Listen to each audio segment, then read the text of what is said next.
sei que vocês estão ansiosos para começar a ouvir o episódio, mas vocês sabem que nós estamos a tentar crescer e para isso só precisam de fazer uma coisa. É grátis, é fácil, basta clicarem aí no botãozinho para subscrever.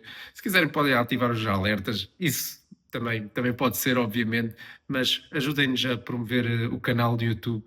É uma forma que nos vai ajudar a crescer no futuro e, tal como eu disse, é grátis e é fácil. Não dá milhões, mas ajuda-nos. Malta, bora lá, vamos ouvir o episódio. Antes de continuarmos, fazer só aqui rapidamente menção às marcas que apoiam aqui o Pacesetters. Por um lado, temos a Snoop, marca de DJs e não só de nutrição desportiva. Um, Temos uma parceria com eles e se tiverem interesse em obter algum desconto, entrem em contacto connosco e nós teremos todo o gosto em vos encaminhar. Como referi, Jais recentemente também lançaram um isotónico, portanto, têm aqui uma excelente opção para a vossa nutrição desportiva. Por outro lado, temos também o apoio da marca Pace Beer, uma cerveja que é desenhada e orientada para atletas, uma cerveja sem álcool, com a adição também de Olá pessoal, bem-vindos aqui a mais um episódio de Pace Setters, passados outros, mais aqui uma quinzena, é sempre aqui comigo e com o Vítor. Vítor, por aí como é que está tudo? Os treinos já estão a ficar um bocadinho mais coisa de rotina? Eu agora fizeste-me lembrar, estávamos aqui a falar em off sobre os descobrimentos. Eu no último episódio disse que, malta, eu vou aos descobrimentos, mas o episódio só sai um dia depois dos descobrimentos. Portanto, agora, estar a falar, nós ainda estamos a gravar este episódio ainda antes também dos descobrimentos. Portanto... Só se quiseres deixar aí previsões assim. Olha, eu não costumo dizer isto, mas previsões literalmente só depois do jogo ou depois da prova. Não, mas não, tal como estava a dizer, não tenho neste momento qualquer pressão sobre mim. Estou a correr por sensações, estou a fazer treinos por sensações. Se acho que consigo fazer 3 treinos seguidos, faço. Consigo, só fim de 2 dias seguidos a correr, já estou a sentir aqui a minha famosa pubalgia a bater palmas, abrando e faço um dia de bicicleta. Pronto, neste momento é o que o corpo e a cabeça deixarem. Não tenho. Sei que isto vai ser ainda algo de. Pá, vamos lhe chamar neste momento de média duração.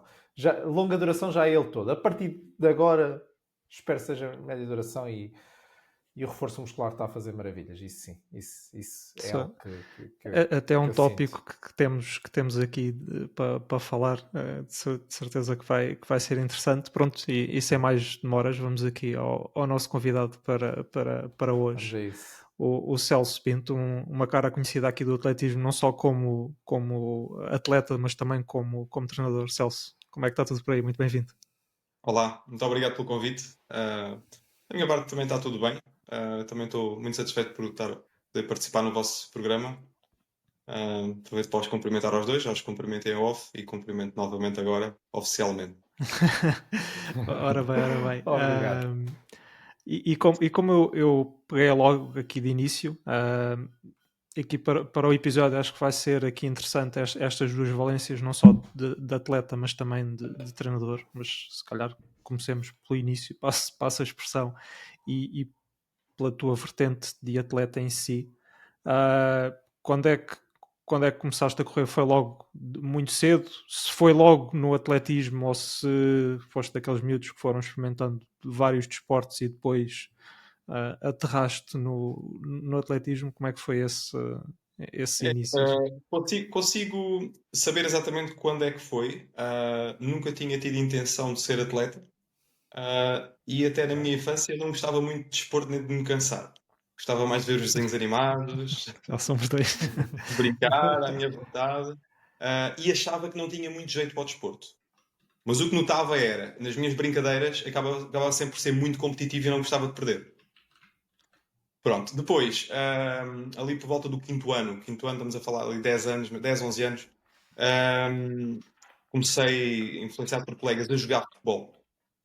Okay. Mas lá está, como não trazia essa prática da primária, não tinha muito jeito. Não tinha jeito com a bola, atrapalhava-me com a bola. E acontecia um bocado aquilo que era, corria mais que a bola. Ah, mas para poder continuar a participar com os meus colegas, decidi ir à baliza e vi que tinha até algum jeito para ir à baliza. Por acaso tinha. Instintivamente defendia bem. O problema foi que passou o 5º ano, passou o 6º ano e aconteceram duas coisas. Uma, os colegas, nós todos começámos a crescer e eles começavam a chutar com cada vez mais força e às vezes já me custava um bocadinho ter as mãos à bola. Fora quando levava umas boladas na cara. E aquilo começaram a achar muita piada. Outra questão foi, achava chato passar um jogo inteiro ou um treino inteiro. Às vezes a bola nem vinha ao pé de mim, ou vinha uma vez, pronto. Achava isso chato. E então decidi por mim próprio, continuei a jogar futebol, mas começar eu a treinar e a fazer atividade física. Sentia que os meus colegas faziam mais do que eu e eu precisava de complementar isso. Então comecei a correr lá no meu bairro, dar umas voltinhas ao bairro, a correr. E depois o que é que acontecia? Tinha um relógio, nem era um relógio de cronómetro, aquilo era um relógio que eu tinha achado, ou uma coisa qualquer, ou era da minha irmã, da Sailor Moon, mas que era digital. Muito bom. E eu punha aquilo a zeros e dava uma volta ao bairro. E olhava, por exemplo, 10 minutos. Da próxima vez tentava fazer em 9,5. Da próxima vez... E aquilo começou a ser um vício. Depois comecei a fazer voltas maiores, até que os meus pais me compraram um relógio como deve ser, um Casio, com um cronómetro. E comecei a ter vários percursos onde eu tentava sempre ir fazer melhores tempos. O que aconteceu foi que no primeiro corta-mato escolar que tive depois disso, ganhei o corta-mato escolar lá da minha escola. E eu nunca ganhava nada. Então fiquei super entusiasmado porque percebi que não é preciso eu nascer bom, eu posso me tornar bom, ou o melhor possível, ou melhor que aquilo que sou, se eu trabalhar para isso. Acabou por ser também uma lição. E depois comecei a ficar viciado nisso. E depois também, pronto, os colegas, aquilo dá-te um certo estatuto, porque começas a ganhar corridas. Olha, aí vê o Celso ganha as corridas, antes era o Celso que ia à baliza, agora Foi ali um bom upgrade. é um upgrade. Começou-me a motivar, depois federei-me, eu já andava no 7º, 8º ano quando me federei pela primeira vez, e depois passei de treinar só antes dos corta-matos para continuar a treinar sempre, na altura por mim próprio. Depois tive um treinador que num corta-mato escolar, ele nem era da minha escola, mas que me começou a passar uns planos de treino, foi a primeira vez que eu tive plano de treino acompanhado. Anteriormente o meu treino era assim, corta-mato escolar, este ano é quantos quilómetros? 4 quilómetros. Muito bem, então vamos todos os dias, vou arranjar um percurso de corta-mato onde eu todos os dias faço 4 quilómetros e tento melhorar o tempo. Era assim. Só descansava no dia antes da prova. E sabia que tinha de descansar no dia antes da prova. Podia não ser boa ideia. Pelo menos o conceito de Olá, tapering já não era mau. já lá estava. Era o conceito de tapering, pronto. E depois era assim, se fizesse a prova e me corresse mal, nesse dia lá o percurso ia fazer outra vez para ver se estava mesmo mal ou se me tinha enganado. Depois comecei a ter esse acompanhamento, pronto, aí passou a ser diferente. Ou seja, já não fazia os treinos por mim, fazia os treinos, tinha que, todas as semanas falava por telefone com esse treinador, que era o professor José Melgueira, de Vendas Novas. Ele era professor de Educação Física, mas tinha alguns conhecimentos a nível de treino. E depois passei para Júnior. Entretanto, vim para a faculdade e comecei a treinar com o professor João Abrantes, quando vim para a FMH, lá da Universidade do Madeira. Aí comecei a treinar com o professor João Abrantes, ingressei na Joma, e pronto. E depois aí também entrei num nível de treino completamente diferente, muito mais especializado. Por exemplo, nunca tinha feito reforço muscular até aos meus 18 anos, comecei a fazer aí. Logo quando comecei tive uma lesãozita também por excesso, ou seja, começava a treinar, treinava com atletas como o Ias Alves Nascimento, o Jorge Paula, já atletas que já treinavam há algum tempo com o professor o João Abrantes. Também lá está, como sou muito competitivo, eles faziam um agachamento com uma carga, eu tinha que fazer com a mesma carga do que eles, completamente mesmo ou errado. mais à partida, na não é? altura, vamos lá, é para fazer. Tive ali uma lesão no joelho, mas serviu-me logo para aprender. Afetou-me ali o primeiro semestre da faculdade, não pude fazer algumas coisas, e pensei, não, isto não pode ser assim, eu tenho que fazer as coisas para mim. Os outros são os outros, eu sou eu. E a partir daí, raramente tive lesões. Né? Durante alguns anos não tive lesões. Fazia as coisas... Fui tendo a minha evolução. E depois comecei a descobrir que não era nos corta-matos nem nas distâncias mais longas que eu ia ter mais sucesso, era nas mais curtas. Eu fiz ao contrário, vim dos corta-matos para baixo. Desci 800, 400. Porque percebi que se um dia quisesse vir ser atleta de 5.000, 10.000, tinha que melhorar a minha velocidade que não tinha. Pronto. Mas, O que aconteceu foi que nessa altura, desculpa interromper, certo, Celso, mas só para entender, tu quando falas em distâncias longas mesmo, assim o que tu fazias, cálculo que fosse só os corta-matos curtos, ou tu chegavas mesmo a fazer as distâncias longas? Como júnior já tens corta-matos de 8 km. Oh, Pronto, ok. já é alguma Já é qualquer coisa. E depois coisa. também Sim, já sim. participava em Claro, algumas claro. provas de 10, mas depois comecei a perceber que mais rapidamente eu evoluía na velocidade do que na resistência. Inicialmente comecei a fazer velocidade como complemento para potenciar a minha evolução nas longas distâncias. Mas o que comecei a perceber foi que o meu corpo dava mais e respondia melhor aos treinos de velocidade. Ou seja, nunca sendo um velocista, aí o professor João Branco também me disse: olha, começaste a treinar comigo com 18 anos, para treinar velocidade não é a idade ideal para começares. Já devias ter começado isso bem mais atrás, nas fases críticas de desenvolvimento da velocidade. O que ele disse foi: tu tens características rápidas, mas não treinaste a velocidade quando devias ter trabalhado, agora, pronto, treinas dentro das tuas possibilidades. E foi o que fiz. Depois mantive-me sempre ali pelos 800, 1500. Também nunca tive muita vontade de subir porque sentia que não respondia tão bem a treinos muito longos, muito volume. E pronto, depois também dividindo entre o atletismo e a faculdade, tentei nunca deixar isso para trás, essa vertente académica. Sentia sempre que os meus pais nunca me obrigaram a trabalhar para pagar o meu curso, foram sempre eles que me ajudaram.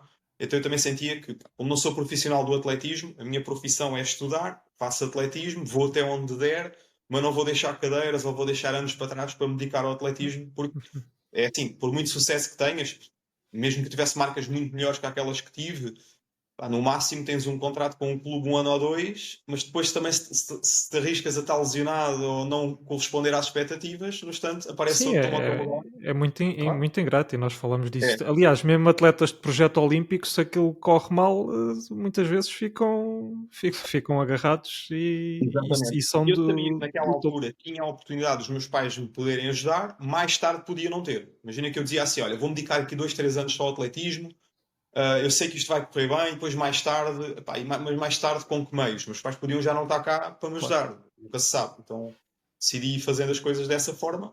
E o atletismo acabou por ser sempre um hobby, mas nunca consegui deixar. Ou seja, todas as decisões que eu tomei sempre, escolher a faculdade, o sítio onde moro, até mesmo quando tive que ir fazer o secundário, que não era na minha terra, eu sou de uma terra no Alentejo, em Cabeção, Concelho de Mora, Distrito de Évora. Eu fui para uma terra fazer o 12º ano que tinha uma pista de atletismo. Era uma pista de terra batida, mas eu podia ter ido para uma escola mais perto, mas fui para aquela que era mais 30 km para ter acesso à pista de atletismo. Que era uma pista de terra batida, hoje em dia já tem tartan, mas na altura era assim. Ou seja, sempre fiz as minhas decisões, pá, como é que eu posso continuar a fazer o que estou a Potenciar fazer, aqui mas ao isto, mesmo não é? tempo a potenciar, exatamente. E até hoje estou com 41 anos e até vejo, o treino tem sempre eu tenho sempre que treinar e não me vejo a deixar de treinar. Uhum. Claro. Posso tirar uns tempos de competição, saber que, por exemplo, agora já não vou conseguir os mesmos resultados que consegui há uns anos atrás, isso é normal, tem que se aceitar. Mas não vou dizer assim, agora vou deixar de correr, agora vou deixar de fazer atletismo. De Uhum. alguma forma tenho que estar sempre ligado ao atletismo como praticante. Como treinador também, mas faz-me Uhum. falta a parte do praticante. Do praticante. E acredito que até se, e já vamos mais à frente à vertente treinador, mas até se potenciem uma à outra, não é? Provavelmente, muito provavelmente tu és melhor treinador porque és atleta e vice-versa, não é? Com atletas que tu treinas, se calhar também aprendes muita coisa para ti próprio. Sim, a experiência é muito importante. Experiência aliada ao conhecimento académico, científico, pesquisas que possas fazer. Quando dizemos académico, não necessariamente estamos a falar só da faculdade, estamos a Claro. falar de coisas que tu De aprendes, às vezes conhecimento. até de maneira informal. Uhum. Ahm, e depois tens a experiência de teres praticado. Uhum. É muito importante a experiência de ter praticado, mas às vezes também não podemos deixar misturar as coisas. Vou dar um exemplo. Eu, por exemplo, não me dou bem com muito volume de treino. Sinto que para mim o volume já experimentei de várias maneiras, de forma progressiva, fazer só um treino mais longo, mas quando ultrapassa ali os 90, 100 km por semana, começo-me a sentir ir abaixo, ou fico doente, ou aparece uma lesão, Oh, ou sinto que treino, mas parece que não melhor. Imagina num bloco de um ok. mês em que faço 3 semanas de carga progressiva com uma leve. Eu estou a desejar para chegar à semana leve, porque ando a arrastar-me e o que acontece, vamos supor, por exemplo, que eu faço 6 séries de 1000 com 3 minutos de intervalo na primeira semana desse bloco e consigo fazê-las todas abaixo de 3 minutos. Às vezes na última semana não consigo baixar nenhuma dos 3 minutos, porque Uhum. estou super cansado. E uma semana só de recuperação às vezes não chega. Isto tem a ver com características individuais, tipos de fibras musculares que nós temos, uh, como é que o nosso sangue, por exemplo, mantém o ferro, várias coisas. E como não sou profissional, não faço análise todas as semanas ou todos os meses, epá, nós temos que ir um bocadinho também pelas sensações. Claro, obviamente. Claro que Se sim. sentes que estás cansado, a experiência também já nos diz isso. Isto não é no pain, no gain. Tem que sofrer um bocadinho, mas também se tem que perceber quando é que se deve de abrandar e quando é que o treino está a ser demais. Sim, não é só pain para alguém, Exatamente. não é? Claro. Tem que haver Mas ali voltando, eu tinha desviado um bocadinho do assunto. Por exemplo, eu não me dou bem com muito volume, mas há atletas que respondem muito bem a algum volume de treino. Então, eu tenho que me separar a mim próprio enquanto atleta dos atletas que eu estou a preparar. Porque eles podem ser diferentes de mim. Eu não posso partir do princípio que todos os atletas respondem ao treino da mesma forma que eu respondo. Claro, E claro, outra, eu não posso colocar nos outros atletas os meus próprios objetivos. Por exemplo, gosto de 800 e 1500. Agora toda a gente que vem treinar comigo vai fazer 800 e 1500. Claro, Não, se as sim. pessoas não gostam ou não têm características para isso, Uhum. o treino tem que ser individualizado. É um dos princípios do treino. O princípio da individualização. Quem é aquele indivíduo, o que é que ele gosta e para o que é que ele tem jeito. Então vamos potenciar isso.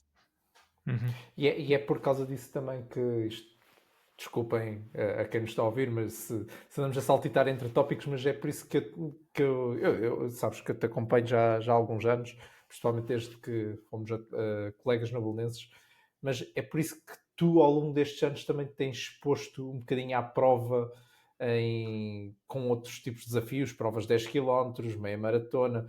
Eu não tenho a certeza se tu até chegaste nos últimos tempos a experimentar a maratona, penso eu. Fiz há 2 anos.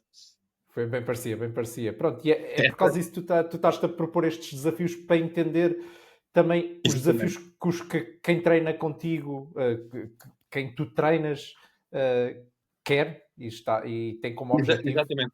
Acho que isso também é muito importante, porque quando és treinador, eu nem falo aqui de ser treinador, é criador de conteúdo sobre treino. Ok, também, Ok. também acompanho, mas É enquanto verdade, é criador verdade. sobre treino, se tu falas muito sobre treino, mas falas sobre um tipo de treino ou uma preparação que tu nunca fizeste, estás a falar de core. Ou seja, de core quer dizer, falas com uma base científica por trás, mas tu nunca experimentaste aquilo. Ah, a parte da experiência é muito importante. Um atleta mais experimentado, olha, vou-te falar, por exemplo, no trail. Eu nunca falo muito de trail. Está bem que temos as capacidades físicas, que são transversais, mas depois há coisas específicas no trail que eu não domino ainda, porque fiz uma outra brincadeira, mas aquilo nem se pode considerar trail, que são corta-matos.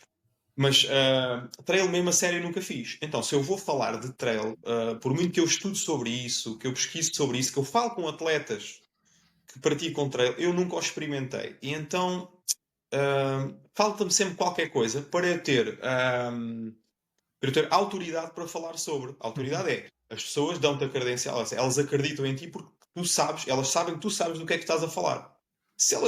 Alguém pode vir muito simplesmente dizer assim, olha lá, mas tu estás a falar de trail, já uma vez fizeste algum trail? Não fiz, mas teoricamente acho que é assim. Pronto. Então, na maratona, já tenho a experiência de ter, já tinha a bagagem de estudo por trás, mas nunca a tinha feito.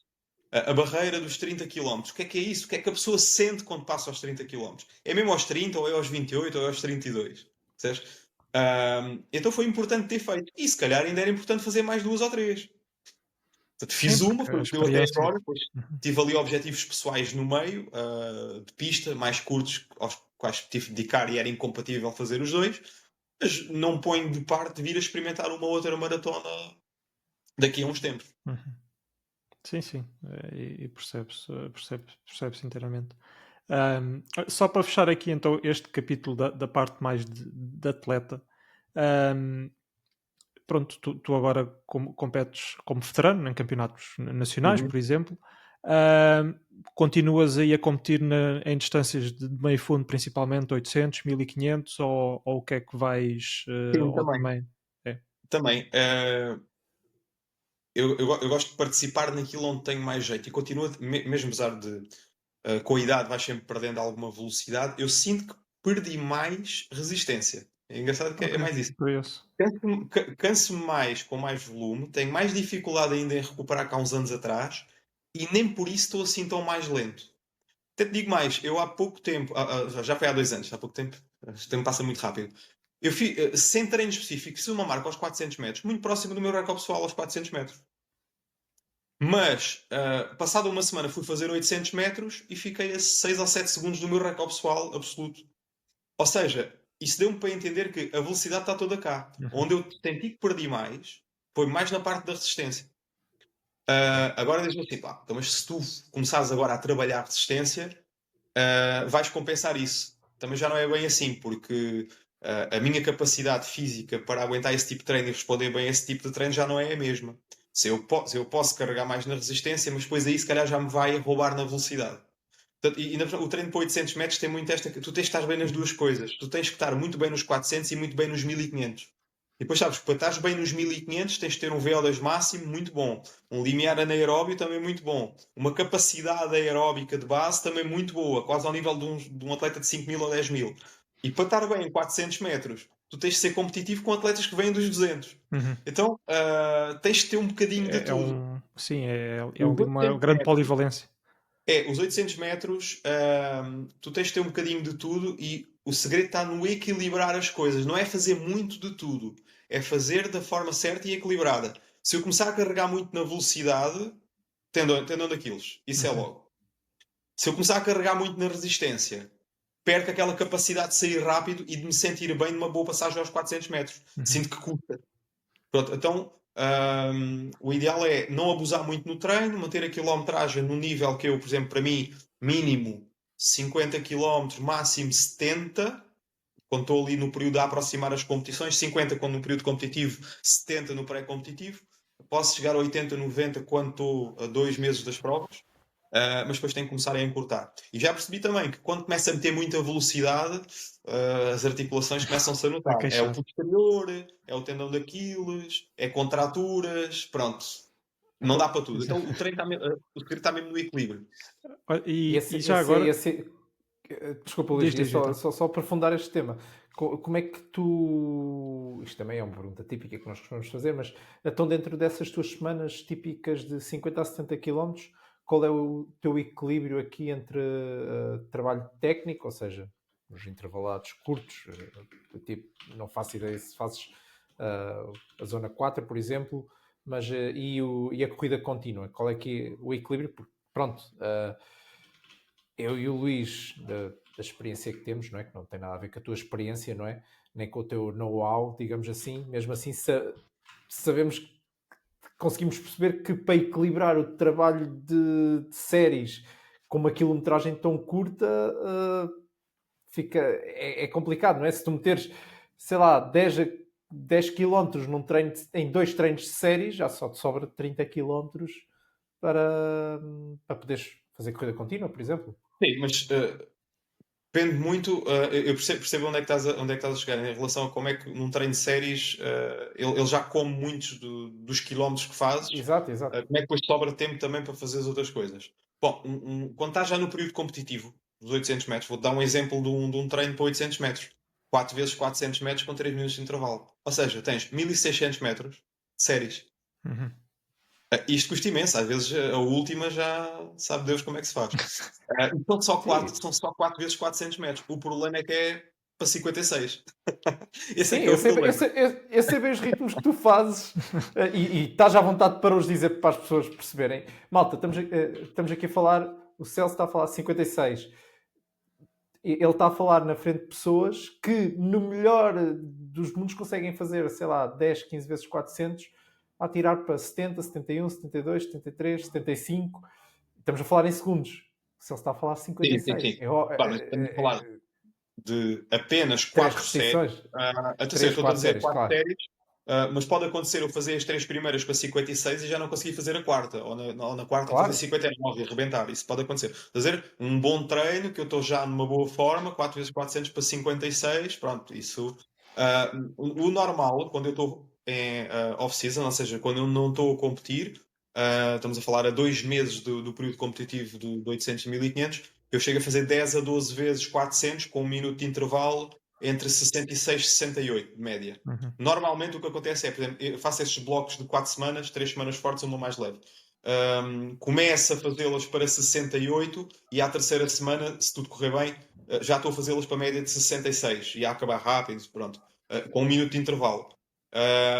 Depois, o que vai acontecendo é que, à medida que vou aproximando o período competitivo, em vez de fazer 10 ou 12 séries, já só faço 6 ou 8, o intervalo em vez de 1 minuto passa para 1 minuto e meio ou 2, e aí se calhar já não os faço para 66, já faço para 63, 64.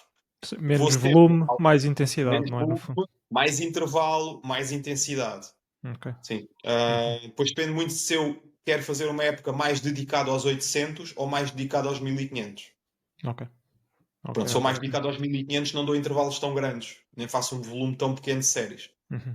Entendido.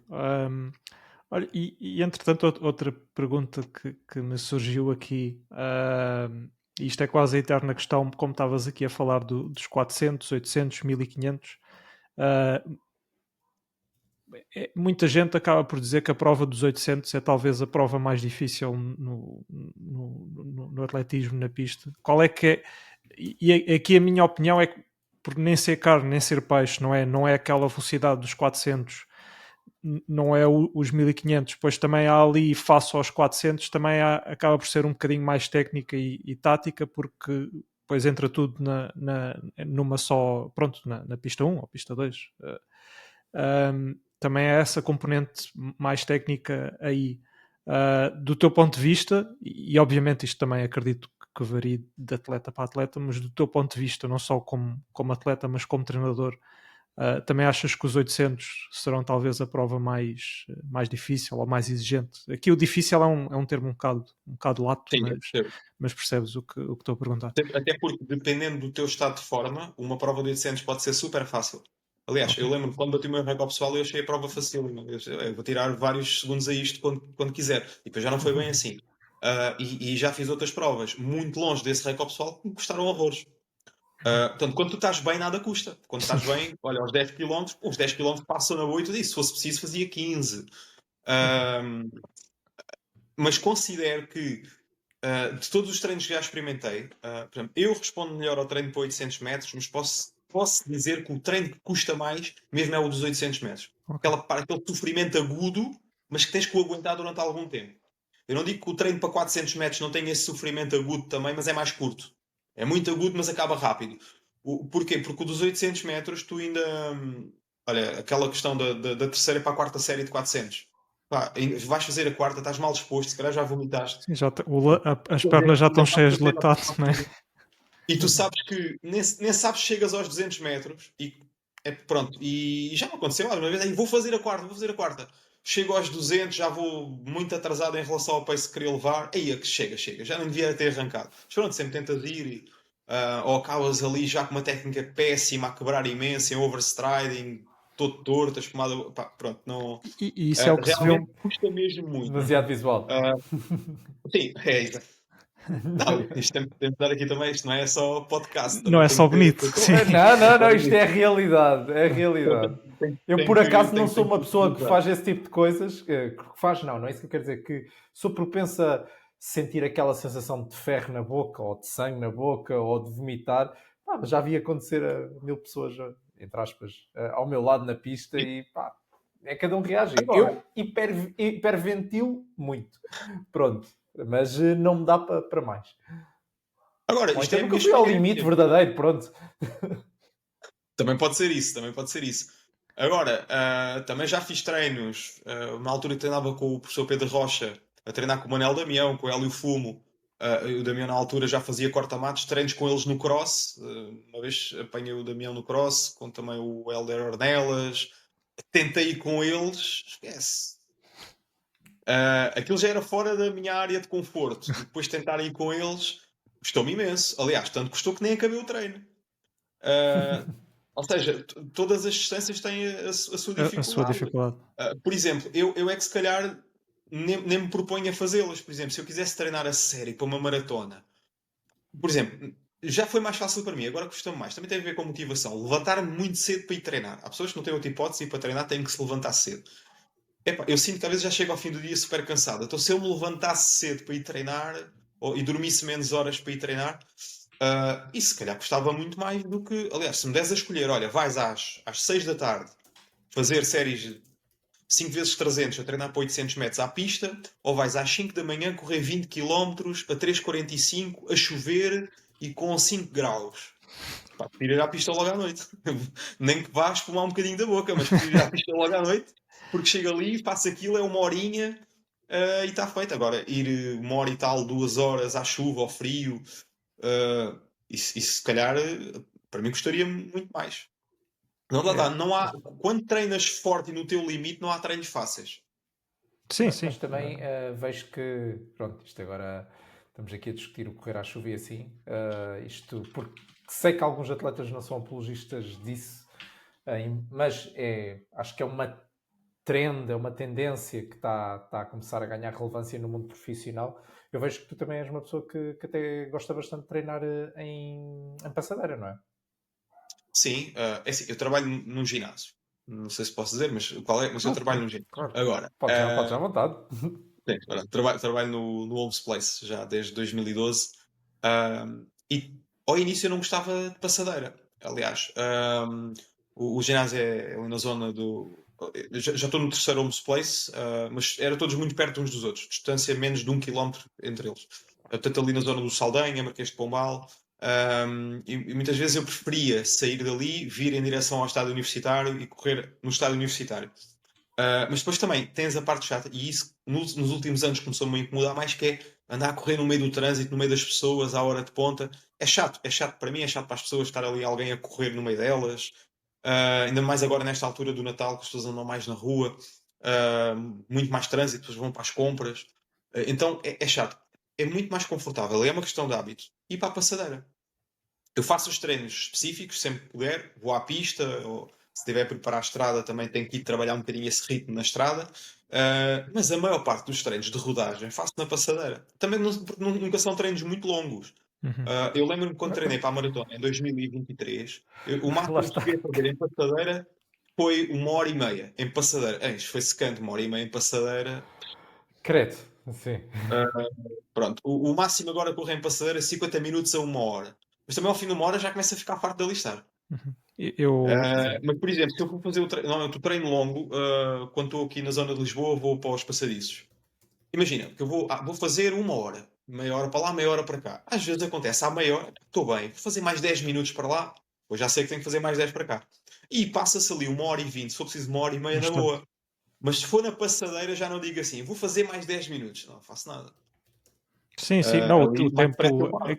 Que parece que é uma bolha de tempo. Eu no início do ano estive a treinar para Boston e houve alguns treinos intervalados longos e assim que acabei por fazer na passadeira.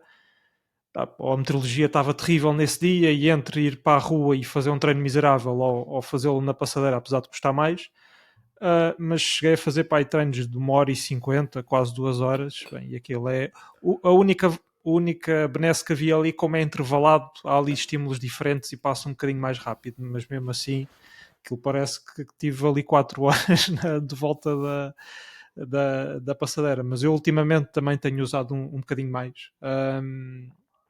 E sim, e geralmente eu vou nessa de. E aqui facilmente consigo correr na rua, mas se o tempo está mesmo muito mau, e agora parece quase semana sim, semana não, há aí tempestades, pronto, dá para fazer ali o treino, mal ou bem, melhor ou pior, mas entre fazer um treino terrível na rua, que aquilo não sai por lado nenhum, também vou começando a usar um bocadinho a passadeira. E o que eu estranhei ao início, e só para dar aqui a minha opinião rápida, é que eu acho que as primeiras vezes, e acho que tive ali um toquezinho ao início derivado da passadeira, foi que eu nunca tinha corrido na passadeira e fiz logo se calhar um treino de 1 hora e pouco, 1 hora e 10.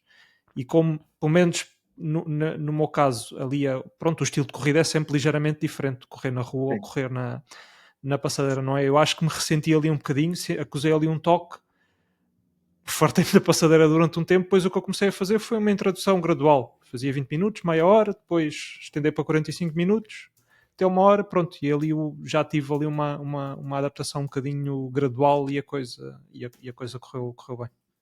Sim, tocaste aí em dois assuntos importantes. Isto é como muita gente também treina e faz a própria gestão do treino, autonomamente, acho que isto é importante trazermos para aqui, para a discussão. Falaste em duas coisas. Uma, o facto de teres feito logo 1 hora e tal, muito volume. Uhum. Sim, nunca devemos fazer muito volume ou muita quantidade quando há uma variável que nós estamos a introduzir de novo. Um os par de ténis sapatos novos. novos. Pois. Vais experimentar uns ténis novos e normalmente estás habituado a correr 1 hora e vais logo correr 1 hora com esses ténis novos. Não, pelo menos esse primeiro treino, esses 2 primeiros treinos, faz menos. Faz 20 minutos, meia hora, depois no outro já fazes 40, depois já fazes. E na passadeira a mesma coisa. Porque o corpo está sempre a readaptar. No caso da passadeira, a tua questão em relação ao toque que tiveste nesse primeiro treino pode ter sido simplesmente porque, como não estás habituado, estás mais tenso, estás com medo de proteger, cair, não é? medo de equilibrar, estás-te a proteger. Essa tensão pode ter provocado esse toque e depois logo durante tanto tempo. Lá está, e depois o que fizeste foi o correto, foi introduzir gradualmente e já não houve problema nenhum. E isto é verdade também para quem está parado há algum tempo e volta a treinar. Olha, o Vitor agora que voltou, mas ele já voltou há mais tempo, portanto já não está nesse ponto. Mas estás parado muito tempo por causa de uma lesão, voltas, já estás bem, tiveste alta médica, o médico disse pode começar a treinar. E a pessoa sente que, ok, eu tive parado muito tempo, agora tenho que recuperar o tempo perdido. Vem com fome, Então, não é? eu não tenho problemas em correr 1 hora, até porque agora tenho feito elíptica, bicicleta, estou cheio de resistência e vou já correr 1 hora. Não. Começa devagar. 20 minutos, 25, 30. Tem paciência. Sim. Se tiveste Sim. tempo para estar 2, 3, 4, 6 meses parado, não é porque estás mais um mês a esticar a tua preparação que vais perder alguma coisa. Aliás, quando voltamos ao treino, nem devemos ter ainda nenhum objetivo de competição na cabeça. Porque isso normalmente estraga tudo. Qual Até que eu há bocado competição? estava a falar contigo, que eu depois do Europeu de Veteranos vim com um toque no tendão daqueles. E eu, antes do Europeu de Veteranos, já estava a conjecturar na minha cabeça próximos objetivos. Porque isto um atleta tem que ter sempre objetivos, porque senão não dá vontade de treinar. Já estava a pensar, tentar voltar a bater o último quilómetro da São Silvestre, voltar a experimentar uns 10 quilómetros a sério e tal. E depois, a seguir à prova lá do Europeu, fiquei a coxear do calcanhar esquerdo. Disse assim, ok, não vai haver objetivos nenhuns, agora é recuperar a 100%, de correr sem dores. E depois, começar a treinar gradualmente. Só quando eu começar a fazer alguns treinos rápidos, ainda sem nenhum objetivo na cabeça, e o corpo já responder bem, aí sim eu vou olhar e dizer assim, ok, o que é que há daqui a 2, 3 meses que eu possa preparar para competir? Até lá não tenho objetivo nenhum. Não sei se vou competir no verão, não faço ideia agora. Ainda sinto algumas dores, sinto que já posso rolar, já posso ir à zona 3, aquele ritmo de maratona, já consigo ir aí sem piorar e no dia a seguir já estou melhor, ou seja, mas não quero cair no erro de isto daqui por 3 meses já posso experimentar aí uns 10 km para 33, para 32, então tenho que começar a fazer séries para 3,20, para 3,10. Não, então se ainda não estou bom, já estou a pensar em fazer série, não vale a pena. Porque o que vai acontecer é, está-se a aproximar o tempo da prova, tenho que começar a treinar com mais intensidade. E depois o que vai acontecer é que vou regredir tudo para trás. Então tiveste parado 3 meses para em 2 ou 3 semanas estragares tudo e tens que parar mais 2 ou 3 meses ou mais, não vale a pena. Pois, O que depois custa é um mais é ciclo parar. infinito quase. O que custa mais é parar. Estás naquele embalo, estar a treinar, custa muito aqueles dias que tens de convencer que tens que parar. Mas depois, uma vez que já paraste, uma vez que já perdeste a forma toda, uma vez que já não tens objetivos, a partir dali já é. Se tiver que parar mais um mês, para-se mais um mês, não há problema. E agora estou nessa fase. O segundo ponto que tu falaste, em relação aos treinos longos na passadeira, é um bocadinho válido para todos. Se tu tiveres um treino longo sem objetivos, por exemplo, olha, eu vou fazer hoje o treino são 20 km. A quanto? Não interessa, é só correr 20 km. Aquilo demora a passar. E nem todos os dias nos apetece só estar a correr para relaxar. Torna-se chato. Então, se tu compartimentares o treino, ele fica muito mais fácil na tua cabeça do encarar. Por exemplo, olha, eu vou fazer 20 km, mas os primeiros 5 tenho que me manter em zona 2, depois vou fazer ali 5 km em zona 3, ou em frequência cardíaca, ou ritmo de zona 3. Ou seja, se tu partires o treino aos bocadinhos, em blocos, torna-se muito mais fácil. Então, no fundo, não são 20 km, são 4 blocos de 5 km. Sim, sim. Mentalmente fica mais fácil de encarar o treino dessa forma.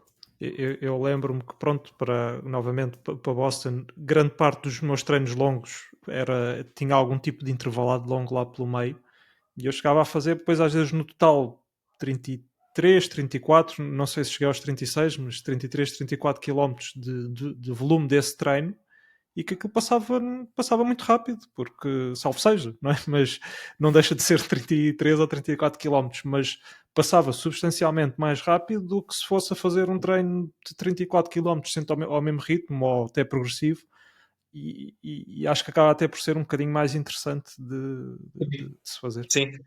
Uma coisa nova que eu também estou a experimentar, e vou sempre experimentando, e comigo, e também com as pessoas que eu estou a preparar, porque às vezes tens as guidelines do que é um bom treino, e há pessoas que respondem bem e outras que não respondem tão bem àquele tipo de treino. Depois às vezes tens que ver, pá, como é que eu com esta pessoa consigo tirar o melhor partido dela.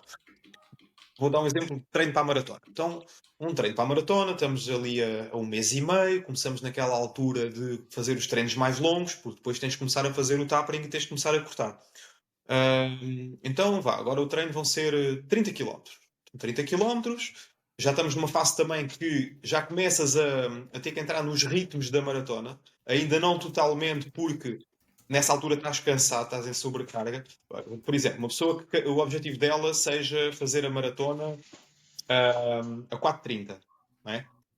Muito provavelmente a 1 mês e meio da maratona, ela até pode achar que 4:30 é um ritmo impossível para ela. E já está a fazer muitos quilómetros. Só que como as pernas estão tão pesadas, quando ela tenta andar a 4:30, aquilo custa imenso. E ela pensa assim: epá, eu nem 15 km aguento este ritmo, quanto mais 42.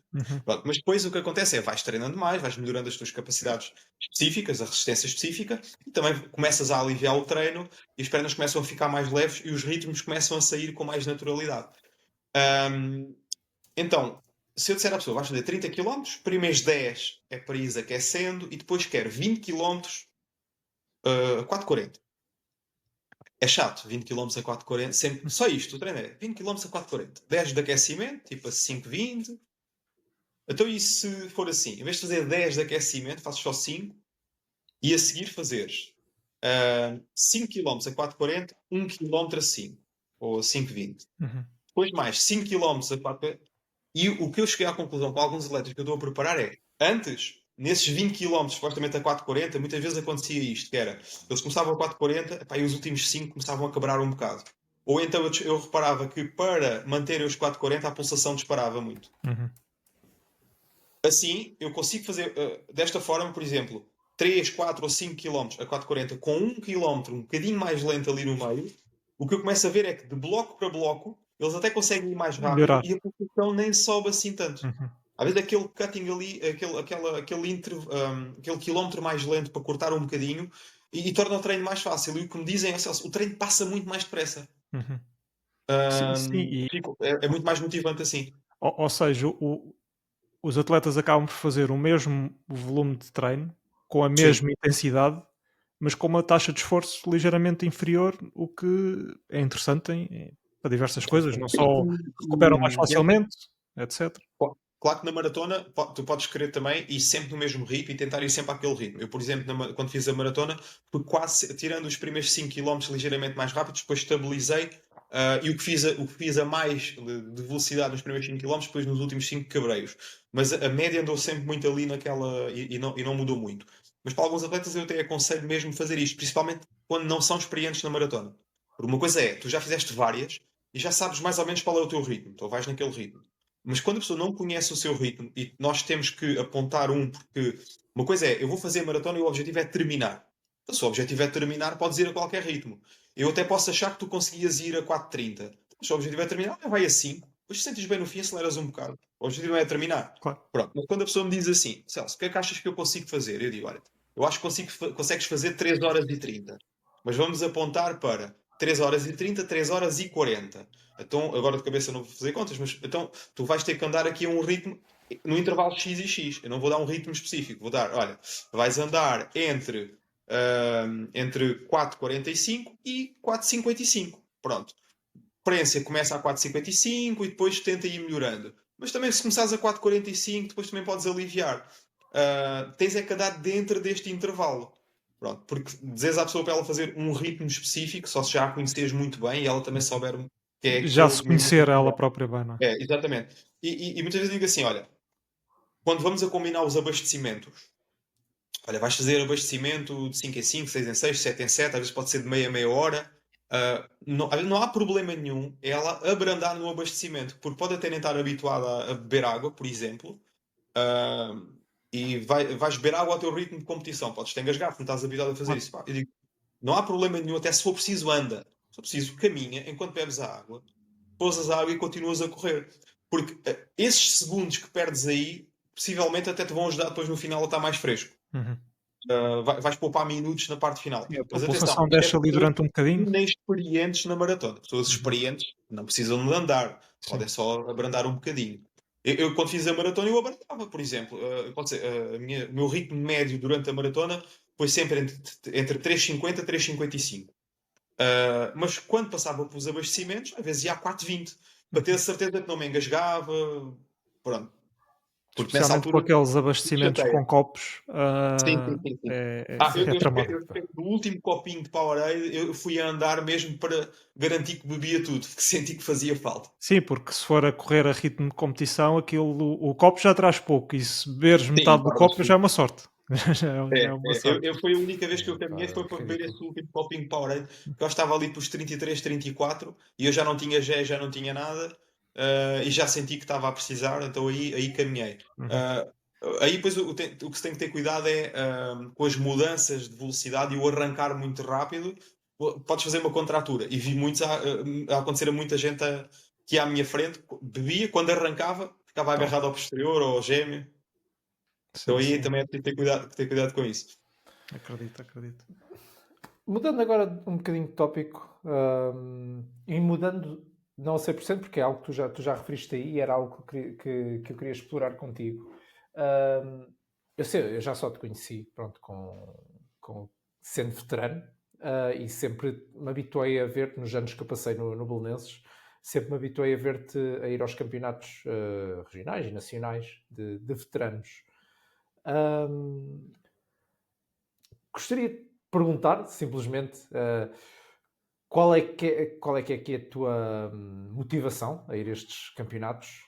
É óbvio que é competição. O que é que achas sobre eles e o que é para ti competir e a tua experiência de competir, vamos lhe chamar age group, que é o termo utilizado mais no triatlo, mas competir aqui no escalão de veteranos em Portugal, e isto porque eu sei que existem sempre as eternas críticas à nave e aos campeonatos de veteranos e à forma como os veteranos são tratados. Qual é que é aqui a tua experiência geral e até concreta da participação nestes campeonatos como veterano? Olha, eu quando não era veterano, achava que nunca ia competir nos veteranos. E sempre ouvi dizer que um atleta devia de sair por cima, não se andar a arrastar, e tudo tem a sua idade, tudo tem o seu momento, e que há um momento de saber parar. Bom, eu acho que o que nós temos que respeitar é a vontade de cada pessoa, porque nem todos andam nisto com as mesmas motivações, com os mesmos objetivos. E há pessoas que andam nisto só para ganhar. Se andas só para ganhar, então corre só enquanto ganhas. E há outras que andam nisto mesmo porque gostam de correr, de competir. Agora, aquilo que a pessoa tem que ser realista é o nível a que ela está a competir. Por exemplo, eu agora já há muitos anos não consigo fazer mínimos para ir a um campeonato de Portugal de sénior. Ou seja, porque já não tenho qualidade para lá chegar, não tenho que lá andar no meio dos miúdos. Se tivesse, ia. Se fizesse, ia. Então, se agora para onde fizesse mínimos para o campeonato de Portugal de sénior, vou lá. Mas o que acontece depois é, quando vais para os veteranos, tens lá outros veteranos que são da tua idade, que têm competido contigo ao longo de vários anos. Porque aquilo que um atleta sénior ou júnior e diz que não quer ir aos veteranos vê malta mais velha do que ele com que ele não se identifica. E ele acha assim, eu não vou andar ali correr no meio daqueles velhos. Porque para ele são velhos. Mas quando tu chegas a essa idade, tu vês que tu já não te identificas com os miúdos que estão nos escalões mais baixos. Tu identificas com as pessoas que tu ao longo dos anos foste conhecendo e que sempre fizeram atletismo contigo, e outros também que estão agora a experimentar a modalidade pela primeira vez. Porque eu conheço pessoas que começaram agora já como veteranos, alguns até com algum sucesso. Que se teria acontecido se eles tivessem começado mais novos. Mas enfim, tudo tem uma altura para acontecer. Uns acabam aos 30, outros começam aos 30, aos 40. Pronto. E então o que eu sinto é que não quebrei muito o meu nível, por exemplo, nos 800 metros, que era a minha distância. Quebrei um bocadinho, há que saber aceitar isso. E depois ainda há outros atletas, como, olha, por exemplo, tem o Ricardo Paixão, que já o conheço desde juvenil. Também é do meu escalão, ele tem 1 ano e meio a menos do que eu, então eu agora estou nos M40, ele ainda está nos M35, dos 35 aos 39, mas ou este ano ou para o ano ele já entra no meu escalão outra vez. E tem outros atletas também, de bom nível. Às vezes também acontece atletas que, como séniores, estavam um bocadinho abaixo em termos de nível, mas que depois conseguem manter mais esse nível, e outros que quebram imenso e andam ali. Às vezes a quebra não tem a ver só com a idade, tem a ver que, olha, tu gostas de queres continuar a correr como veterano, mas já não tens a mesma disponibilidade que tinhas para treinar, mas queres continuar a correr. Então é normal que o teu nível caia um bocadinho. Pronto, vamos supor, és um atleta de 30 aos 10 como sénior. Entras em veterano, por exemplo, és pai, começas a formar família, tens outras responsabilidades profissionais, mas queres continuar a treinar. Passas a ser um atleta de 35 aos 10. Não necessariamente isso aconteceu porque tu perdeste capacidades físicas. Aconteceu porque o treino deixou de ser uma prioridade para ti àquela intensidade e àquele nível. Não é que tu, se não voltasses a treinar com a intensidade, não voltasses a fazer próximo das marcas que fazias, mas naquele momento não é a tua prioridade.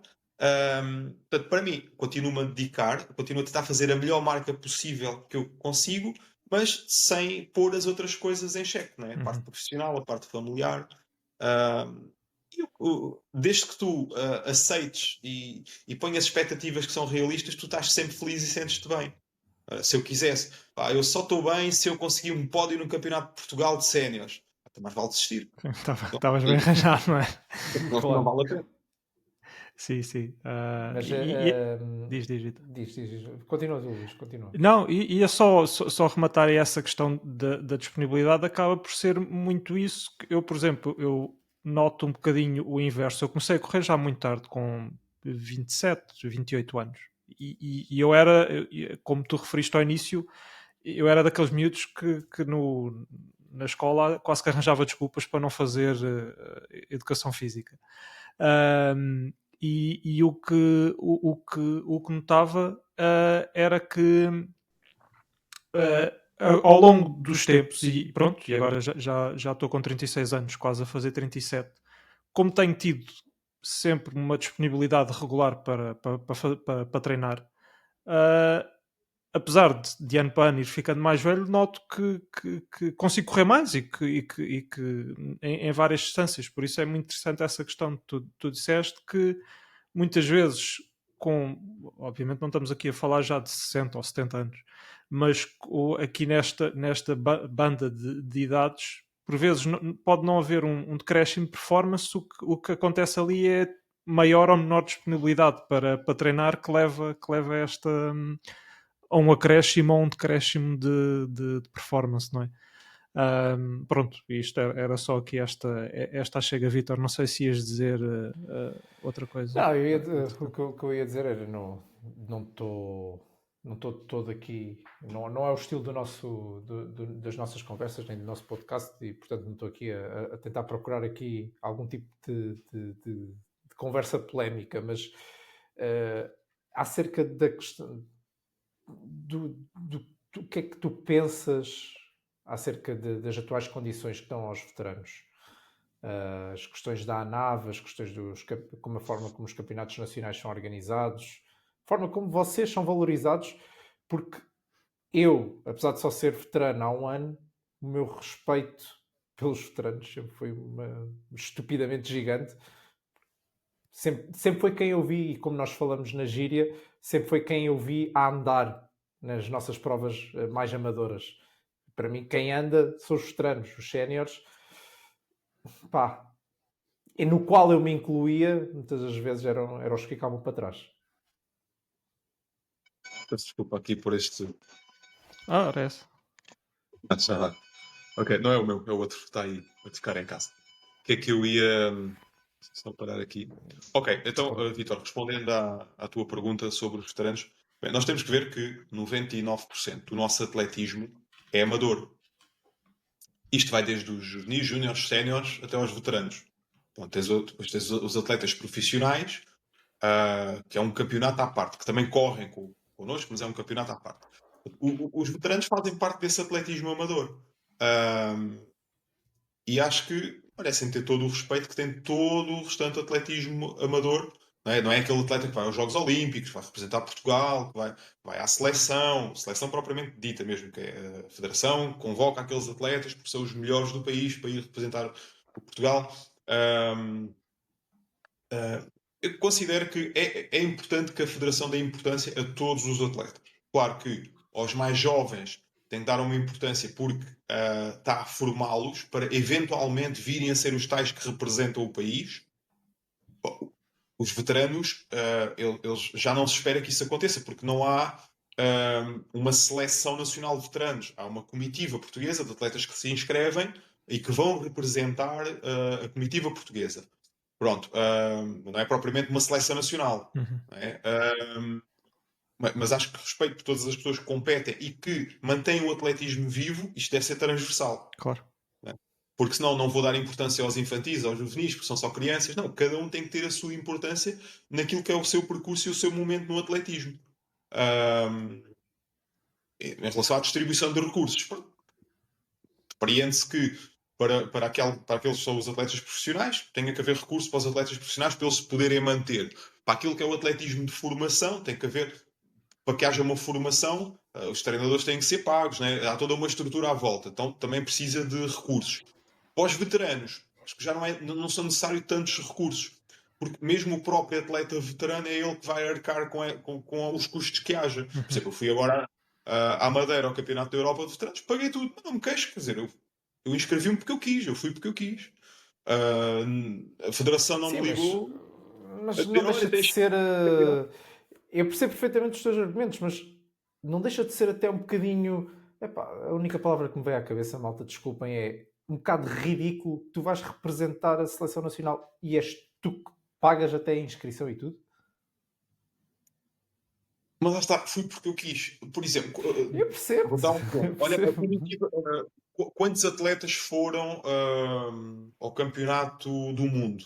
Onde teve o Nader, que foi medalha de ouro, nos 2015. Quantos atletas? A comitiva foi de quantos atletas? Vou tirar para lá porque agora não sei de cor, mas 30 atletas, 25, 30 atletas. A comitiva de Portugal na Madeira, nos Europeus de Veteranos, se não estou em erro, ultrapassou os 200 atletas. Por exemplo, em relação à questão dos equipamentos da marca, da seleção, uma coisa é o patrocinador faz as contas mais ou menos às comitivas que vai haver, até é capaz de fornecer um bocadinho de equipamentos a mais para cobrir todas as necessidades.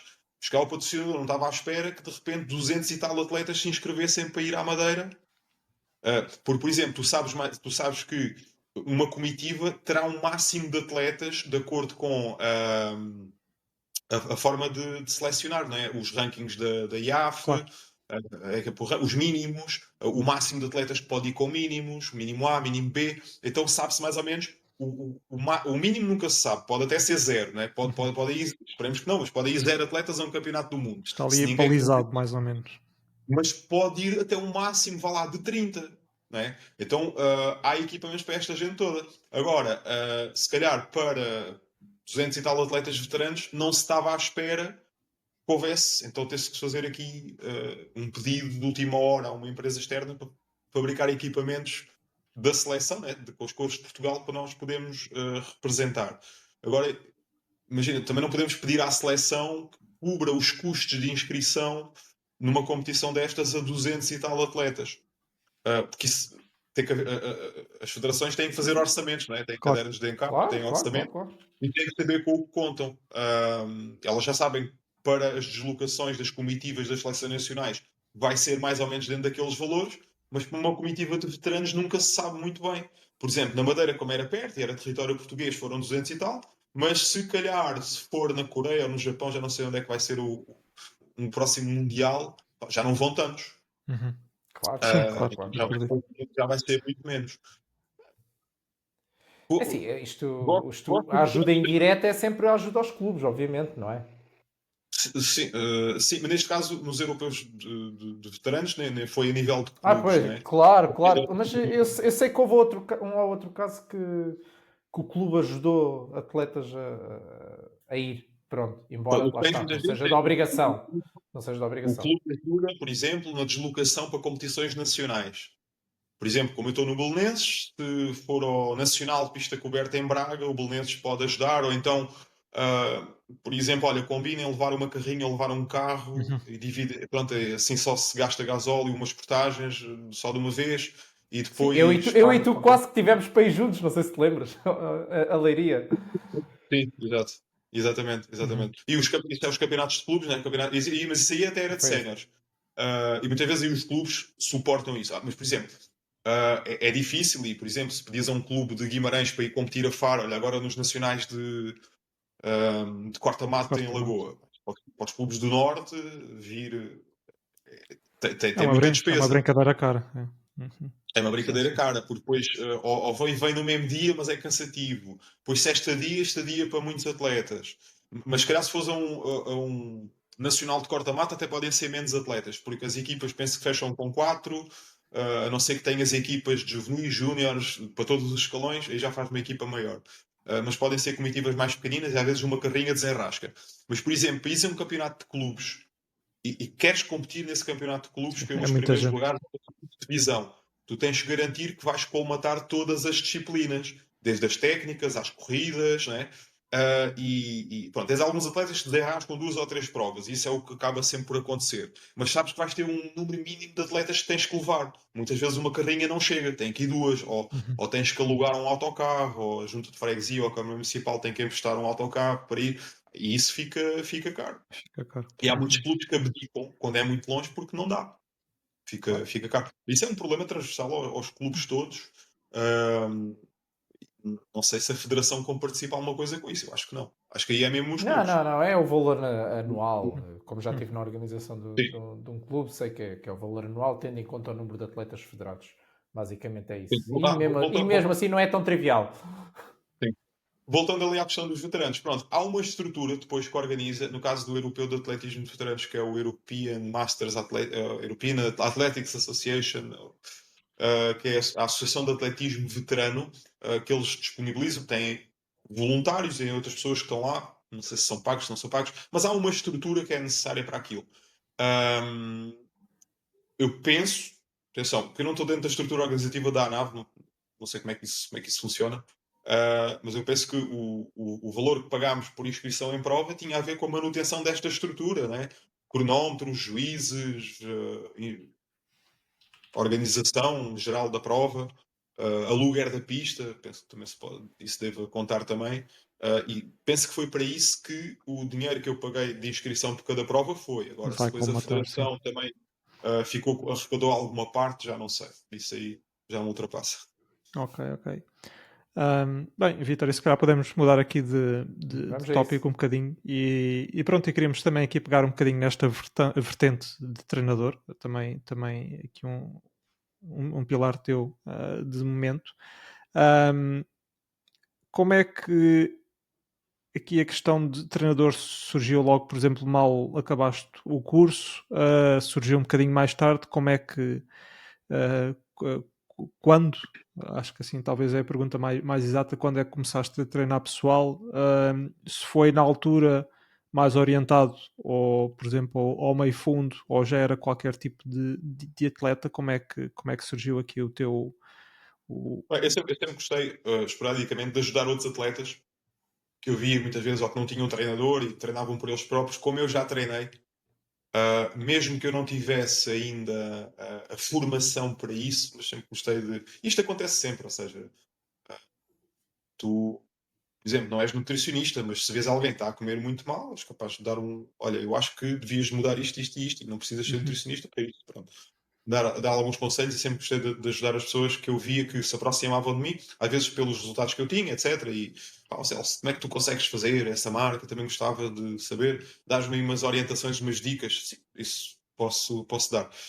Mas comecei mais como treinador. Pronto. Quando acabas o curso de Educação Física da FMH, na altura eu apanhei a transição de Bolonha, mas isto penso que continua a manter assim. Portanto, fiz os 5 anos e tens que fazer uma especialização numa modalidade coletiva e uma individual. Na Ok, coletiva escolhi o futebol e na individual escolhi o atletismo. Então fiquei com o curso de atletismo, mas aquilo é 1 ano ou 2 que tens a cédula.